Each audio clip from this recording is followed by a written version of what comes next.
We were formed in 1989 in response to the HIV crisis in the blood supply. People with hemophilia depend heavily on blood products called clotting factors that are made from blood, and we were told in the early stages, oh, don't worry, if one HIV positive person donates blood and plasma into a pool, it'll dilute it. Well, it didn't. It made every product that came out of that pool, and I'm talking about hundreds of thousands of units, toxic HIV positive material. So we have a very strong history and a very angry history. Lost a lot of children. We have lost 8,000 people so far. There's another 2,000 that are ill. Those who didn't go from AIDS are going slowly from hepatitis, which is not much fun either, including children. But we're very clear that since those days, a lot has been done to clean up the blood supply. Screening is better, handling and testing is better. Testing is much, much better now that we have the nucleic acid test that can find parts per billion in the blood supply. The problem is in management. If you have a huge number of units being tested after a blood drive, and your testing machine puts the HIV positive ones here and the HIV negative ones over here, the experience of the FDA is that at the Red Cross, some of those HIV positive units get shipped. Or, as Sally has already pointed out, an even greater number that were not completely tested right. They were suspect. They came from a person, although the unit is negative, the person contacts the drive afterwards and says, I once tested positive for HIV. So that unit needs to be found and disposed of. And that's not always happening. That's the kind of crimes that we find have been going on for all the 17 years that these consent decrees have been in place. What else does it take? Now, there's a general agreement by the FDA that, and the Red Cross and other providers, that the blood supply of the U.S. is safer than it's ever been. And that's true. We subscribe to that. We point out that if you get a 60 on a test, it may be the highest you ever got, but it's still not closely on perfection. And when you get to things like airline maintenance and the U.S. blood supply, you want 99.99. And we're not there.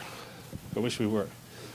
We are very pleased to join today's observance of the fact that the workers in Red Cross centers have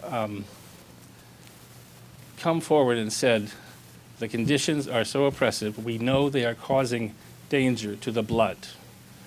You've heard of some examples already of some of those. The extended hours, 14-hour days regularly, being sent on a blood drive without a nurse in case something happens. Truck drivers being turned into blood drawers, phlebotomists. These are practices that are not designed to increase the safety of the blood supply. They're for other purposes. The consent decree, 17 years long, means that the Red Cross, which collects 40% of the blood every year in the country, is under the watchful eye of the courts. And still this persists. The letter that the speaker mentioned from last October was 21 pages long. I'm sorry, 32. There was another one that was 21. These are lists, compilations of violations that go to the vendor, if you will, in this case the Red Cross, and are designed to develop a conclusion that, this must be stopped. And in these cases of these letters, each violation is paired with a fine that goes into the total that is levied.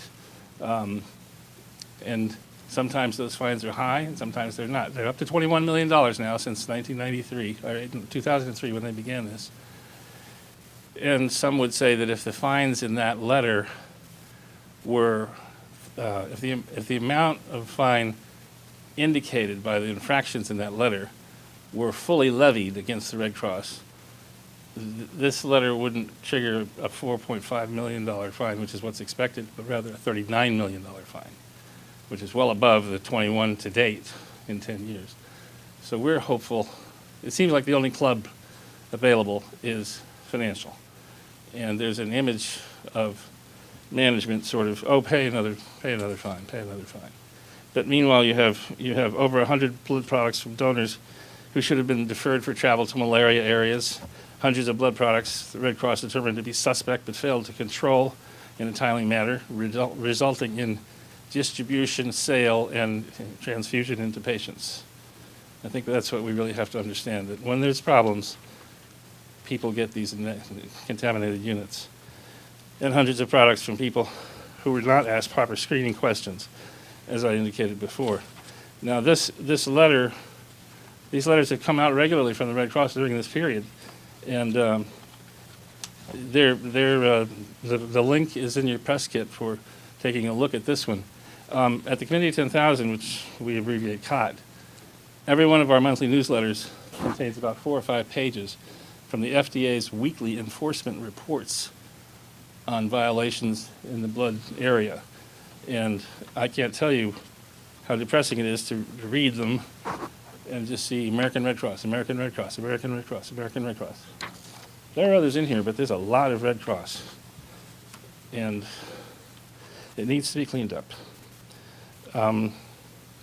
Our board is made up of people who were there in the 80s who lost children, and they find it unconscionable that this situation is allowed to persist.